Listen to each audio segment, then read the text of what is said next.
नमस्कार दोस्तों, आप देख रहे हैं द हिंद 24 न्यूज। मैं हूं आपके साथ एकांशा सोनी। चलिए नजर डालते हैं आज की मुख्य खबरों की ओर। फरीदाबाद बड़खल विधानसभा में आम आदमी पार्टी के नेताओं पी वर्मा जी ने किया कार्यालय का उद्घाटन, जिसमें मौजूद रहे लोकसभा अध्यक्ष अमन गोयल, संगठन मंत्री राजेंद्र शर्मा, जिला अध्यक्ष हरेंद्र भाटी, नरेश शर्मा प्रवक्ता, आम आदमी पार्टी के सभी पदाधिकारी एवं कार्यकर्ता मौजूद रहे। हमारे आम आदमी की आवाज़ को आगे बढ़ाते हैं और आज हमने आम आदमी पार्टी का जो कार्यालय था वो अपनी रणनीतियाँ बना रहा था। हमारे कार्यकर्ता यहाँ मीटिंग कर रहे थे, काम को आगे बढ़ा रहे थे। आज हमने अमन यज्ञ करके और जो हमारा अब हरियाणा के अंदर चुनाव उद्घोष हुआ है उसके लिए हमारे यहाँ पर सभी यहाँ के उच्च आसीन पदाधिकारी आए। हमारे लोकसभा अध्यक्ष अमन गोयल जी, हमारे हरियाणा प्रवक्ता नरेश शर्मा जी, हमारे संगठन मंत्री राजेंद्र शर्मा जी, हमारे जिला अध्यक्ष हरेंद्र भाटी जी और पंजाब से भी कई हमारे प्रभारी आए और बाल कश्यप जी और हमारे आम आदमी पार्टी के वरिष्ठ नेता शर्मा जी। तो तमाम लोग यहाँ पर आए और उन्होंने यहाँ पर आगमन किया और भगवान से प्रार्थना करी कि आने वाला समय जो पार्टियाँ परिवारों के गुलामी में जा चुकी हैं, फरीदाबाद को हम उदाहरण के रूप में लेते हैं। दो बड़े परिवार, धनवान परिवार, वो लूटते रहते हैं, फिर पैसा खर्च करके फिर सत्ता में आते रहते हैं।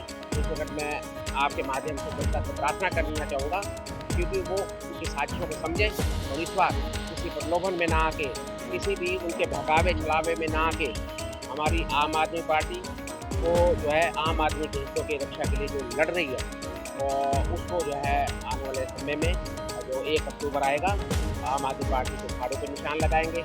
और हमारे जो कार्यकर्ता है आज इन्होंने यहाँ पे अपनी शक्ति प्रदर्शन किया है और अभी जो चुनाव आ रहे हैं उसमें आप देखेंगे हमारी आम आदमी पार्टी पूरा अपना पक्ष लगाएगी। वर्मा साहब क्या कहना चाहेंगे? भारतीय जनता पार्टी कह रही है कि चुनावी डेट को आगे बढ़ाया जाए। देखिए वो उनकी प्रवृत्ति रही है, जब सर्वे करते हैं हारने लगते हैं। जैसे अभी नगर निगम के चुनाव थे उसमें उन्होंने 6-7 पर सर्वे कराया है, हर वक्त उनकी हार आ रही है तो वो नगर निगम चुनाव नहीं करा रहे।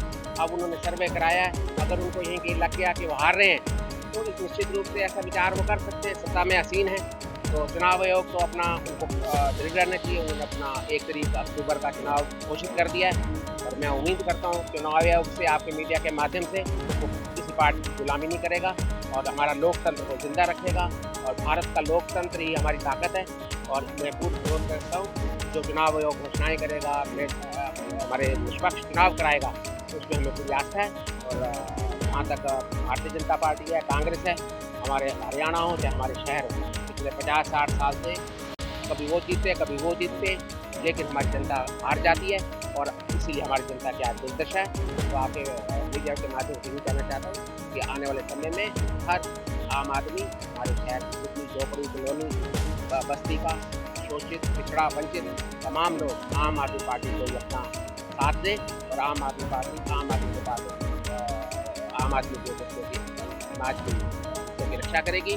और हमारे अरविंद केजरीवाल जी ने जो है अपने तमाम नेता उतार दिए और हमारे जितने भी शीर्ष नेता हैं तमाम लोग मिलजुल के पूर्ण भरोसा है आम आदमी पार्टी हरियाणा में अपना प्रचंड। वर्मा साहब फरीदाबाद की जनता से क्या अपील करना चाहेंगे? मैं फरीदाबाद की जनता से अपील करना चाहता हूँ कि आप थोड़ा सा मेरी प्रार्थना को समझें। आपने 20 साल ये 2 परिवार हैं, एक कांग्रेस का परिवार है, एक बीजेपी का परिवार है, यानी कि एक कांग्रेस पार्टी है एक बीजेपी पार्टी है। उनके पिता हैं, उनके पुत्र हैं, तमाम लोग अपना एक दूसरे को करके साजिशों में सत्ता को जनता से छीनते रहते हैं और सत्ता अपने अधिकारों से वंचित रह जाती है। इस बार जनता अपने चुनाव स्वयं लड़े, अपने परिवारों के लिए लड़े, अपने बच्चों के भविष्य के लिए लड़े और उसके लिए आम आदमी पार्टी विकल्प के रूप में आ गई है शहर के अंदर, हरियाणा के अंदर। तो फरीदाबाद की जनता अपना आम आदमी पार्टी का जब साथ देगी तो निश्चित रूप से गरीबों को सुविधाएँ मिलेंगी, दिल्ली में रियायतें मिलेंगी, 300 यूनिट और अनेकों प्रकार के और जो हमारी 5 गारंटियाँ हैं आम आदमी पार्टी की हम बताएंगे आपको, उन तमाम लोगों का सुख प्राप्त करेगी। और साथ ही साथ फरीदाबाद का जो इंफ्रास्ट्रक्चर है, यहाँ के सड़कें हैं, ये जो भी यहाँ के लोग कष्ट झेलते हैं पानी निकासी की वजह से बाढ़ आ जाती है, इन तमाम चीज़ों के ऊपर हमारी आम आदमी पार्टी हर आखिर व्यक्ति तक विकास भी हो और उनके लिए संवेदनशील रहेगी और उनकी चिंता के ऊपर चिंतित होगी और सारे फरीदाबाद के लिए हर प्रकार से। वर्मा साहब एक आखिरी सवाल आपसे, कांग्रेस और भारतीय जनता पार्टी की तरह कहीं आम आदमी पार्टी भी सत्ता में आने के बाद में कहीं ऐसा तो नहीं है कि खोखली साबित हो और विकास कार्य ऐसे कैसे ही रह जाए? देखिए, पंजाब में आज भी आप देख रहे हैं जो वादे किए पूरे किए, हरियाणा में जो वादे किए वो पूरे किए, इसी तरीके से अभी हरियाणा दिल्ली में जो वादे किए वो पूरे किए। जहाँ तक बीजेपी कांग्रेस जो वादे करती है वो कभी पूरे नहीं किए। तो हम तो अपना प्रमाण भी दे चुके हैं, वादे भी कर चुके हैं, तमाम कुछ कर चुके हैं। तो मैं आपको भरोसा दिलाता हूँ, आम आदमी पार्टी आम आदमी के लिए आ रही है। जो वादे करेगी, जो वादे नहीं, हम लोग को वचन दे रहे हैं कि तमाम लोगों की सुख सुविधाओं का ध्यान रखा जाएगा और गरीब के जीवन के स्तर को उठाया जाएगा। और साथ ही साथ हरियाणा को एक भारत के अंदर मानचित्र पे नंबर 1 का राज्य बनाएगी हमारी आम आदमी पार्टी।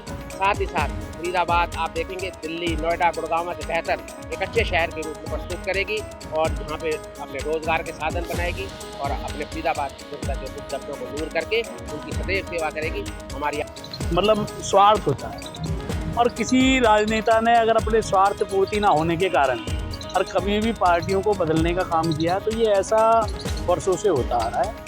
अब मैं कोई ज़्यादा विशेष टिप्पणी ना करके यही कहना चाहूँगा कि उन्हें जो उस टाइम अच्छा लगा उन्होंने वो काम करा, लेकिन पार्टी के जितने भी कार्यकर्ता हैं आज भी निष्ठा के साथ अपनी पार्टी के साथ जुड़े हुए हैं। और पूरे हरियाणा के अंदर सिर्फ आम आदमी पार्टी एक ऐसी पार्टी जिसके पास एक मजबूत संगठन है। सोहना में अभी हमारी 2-3 दिन पहले फरीदाबाद और गुड़गांव लोकसभा की मीटिंग हुई, कार्यकर्ताओं की 1000 आदमी वहाँ कार्यकर्ता के रूप में 2 लोकसभा से मौजूद था। तो किसी पार्टी के पास ऐसा कोई भी संगठन नहीं है जो मजबूती से लड़ सके। हमारी पार्टी के पास एक अच्छा मजबूत संगठन है, हमारी पार्टी के पास बहुत अच्छा विज़न है, हमारी पार्टी के पास ये कहने के लिए है कि हमारे राष्ट्रीय संयोजक और अरविंद केजरीवाल जी जो वायदा करते हैं उस वायदे को पूरा करने का काम केजरीवाल जी करते हैं। आज कितनी भी पार्टी आपके सामने, कितनी भी राजनीतिक नेता आपके सामने जो सिर्फ चुनाव से पहले कहते हैं और चुनाव के बाद कोई एक वायदा पूरा नहीं करता, लेकिन केजरीवाल जी वायदा नहीं देते, गारंटी देते। और वो गारंटी उन्होंने दिल्ली के अंदर दी। और तीसरी बार जब वोट मांगने गए तो लोगों से ये कहा कि मैंने अगर अच्छे बेटे की तरह काम किया, अच्छे भाई की तरह काम किया तो वोट देना, नहीं तो मत देना। उसी पे पंजाब के अंदर भी इतिहास रच दिया, पंजाब में भी अच्छे काम हो रहे हैं। उसी तरीके से हरियाणा में अब 5 गारंटी हमारी पार्टी ने लॉन्च कर दी और वो ऐसी 5 गारंटी हैं जो आम जनमानस के हित में काम करती है। अच्छे स्कूल बनाना, अच्छे अस्पताल बनाना, महिलाओं को 1000 रुपये सम्मान राशि देना, घरेलू बिजली और 24 घंटे बिजली देना और नौजवानों को जो अपराध के रास्ते पे चल चुका बेरोजगारी की वजह से उन्हें रोजगार देना। आज नौजवान नशे का आदी हो चुका है। तो अगर किसी ने इस पीड़ा को महसूस किया, हमारे राष्ट्रीय संयोजक Arvind Kejriwal ji income tax commissioner आज को चपरासी की नौकरी छोड़ने के लिए तैयार है। उन्होंने आम जनमानस की हित की चिंता करते हुए, लोगों के अच्छे भविष्य की चिंता करते हुए आज मौजूदा सरकार और भारतीय जनता पार्टी ने अगर उन्हें सलाखों के पीछे डाला हुआ है तो सिर्फ इसीलिए कि उन्होंने आम जनमानस की हित की चिंता की। राजनीति के मायने बदल दिए। उन्होंने ये नहीं ख़त्म कर दिया कि राजनेता का बेटा ही राजनीतिक तौर पे एमएलए और एमपी बने। उन्होंने एक आम आदमी को उठा के राजनीति में लाए और नेता बनाया। और इसका बहुत बड़ा उदाहरण कि हमारा एक ढाबे चलाने वाले ने चंडीगढ़ में मेयर को हरा दिया। हमारे एक मोबाइल की दुकान पर रिपेयर करने वाले साथी ने मौजूदा मुख्यमंत्री चरणजीत सिंह चन्नी को हरा दिया। हमारे दिल्ली के अंदर 3 व्हीलर चलाने वाले साथी विधायक बने। तो ये उन्होंने राजनीति के मायने बदले, लेकिन आज मौजूदा सरकार को उनके काम पसंद नहीं है, इसलिए उन्होंने उन्हें ज़बरदस्ती झूठे, फर्जी, नकली केस में फंसाकर आज जेल में रखा हुआ है, जो मानसिक रूप से उन्हें प्रताड़ना दी जा रही है। मैं आपके चैनल के माध्यम से निवेदन करता हूं कि अगर किसी इंसान ने आम जनमानस की हित की चिंता के लिए इतना बड़ा कदम उठाया, इनकम टैक्स कमिश्नर की नौकरी छोड़कर आपके हितों की चिंता के लिए, आपको मूलभूत सुविधाएं दिलाने के लिए वो इंसान अगर आगे आया, तो आज हिंदुस्तान, देश और हरियाणा के हर आदमी की ये जिम्मेवारी बनती है कि एक एक वोट अरविंद केजरीवाल जी के उस सिपाही, उस कार्यकर्ता को वोट देकर चुनाव जिताएं। जिस तरीके से दिल्ली बदल गई, पंजाब बदल रहा है और हरियाणा भी बदल जाएगा। इसी के साथ मैं आप सभी साथियों का बहुत बहुत धन्यवाद और स्वागत।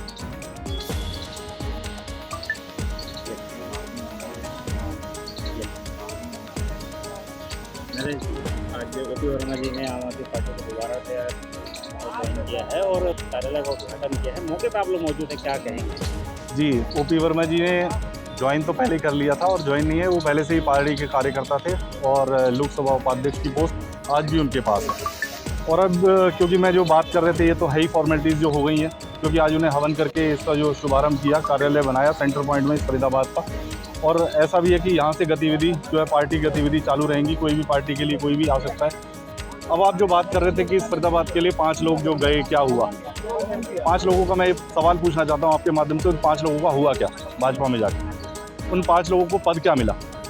इस पार्टी के अंदर वो लोकसभा उपाध्यक्ष भी थे कुछ उसके अंदर से, कोई बड़कल से विधानसभा अध्यक्ष भी था, कोई अलग अलग पद के अंदर थे। लेकिन आज उस पार्टी के अंदर जाके उनको एक छोटा सा, शायद वो ब्लॉक का भी नहीं, मैं कह सकता हूँ कि जो इनका पन्ना प्रमुख बनाते हैं, वो पन्ने की कॉपियाँ खो देते हैं वो वाले, वो प्रमुख तो बना के दिखा दीजिए उन्हें। इस पार्टी के अंदर उनका मान सम्मान था और बहुत बड़ा मान सम्मान था, मंच दिया हुआ था उन्हें बोलने के लिए, लेकिन यहाँ पे बताइए क्या है।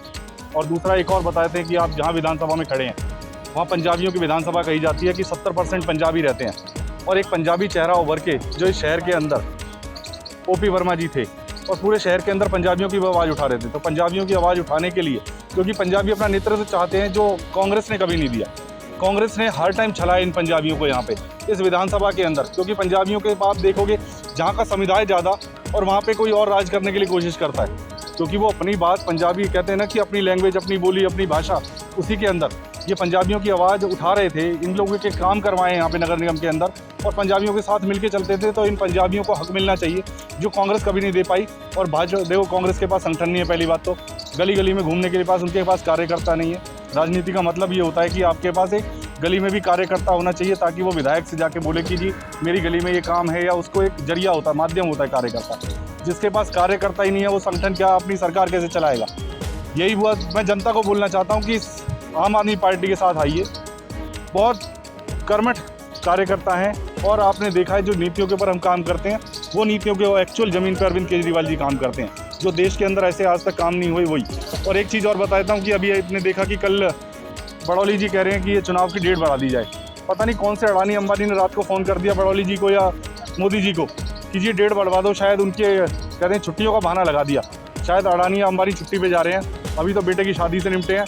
अब पता नहीं कौन सी किसकी शादी करवानी है उन्हें, या कुछ और प्रोग्राम ना आ गया हो जिसकी वजह से आगे भाजपा डेट बढ़ाना चाह रही है। मेरा एक सवाल है, जैसे आम आदमी पार्टी के जो कार्यकर्ता छोड़ के जा रहे हैं, अगर ये वापसी करते हैं तो पार्टी का नजरिया क्या हो? पार्टी का नज़रिया यही है कि वो मेहनत करें, काम करें। अगर कोई आना चाहता है तो हम तो कहते हैं जो आपने 5 की उम्मीद है वो तो खुद आने के लिए तैयार बैठे हैं, क्योंकि जिसको मान सम्मान वहाँ नहीं मिला। दूसरी पार्टी, कल का एक वीडियो दिखाता हूँ, भूपेंद्र सिंह हुड्डा के पास में कांग्रेस का एक कार्यकर्ता ज्वाइन करने गया, उसे धक्का मार के आगे भगा रहे हैं एक पट्टा पहनाने के लिए, जिसके पास समय नहीं है। तो वो आपको कैसे पूछ लेगा? जो मुख्यमंत्री होके, जो पूर्व मुख्यमंत्री रहा है, सरकार बनने के बाद कौन सा उसके साथ माध्यम है? एक छोटा सा कार्यकर्ता कैसे उसके पास पहुंचेगा? क्योंकि आपके पास कार्यकर्ता, फिर कहता हूँ कार्यकर्ता आपके पास नहीं है, कार्यकर्ता माध्यम होता है ताकि आपके सीएम तक पहुंचने के लिए, आपके एमएलए तक पहुंचने के लिए, आपके मंत्री तक पहुंचने के लिए। जब आपके पास वो फोर्स ही नहीं है, आपके पास वो ताकत ही नहीं है, तो आप किस चीज़ की सरकार बनाएंगे? आम आदमी पार्टी की सरकार। मैं कहता हूँ जनता से आम आदमी पार्टी की सरकार बनाइए, क्योंकि कार्यकर्ता है, कार्यकर्ता आपकी आवाज़, यहाँ पे कार्यकर्ता की आवाज़ ऊपर तक सुनी जाती है।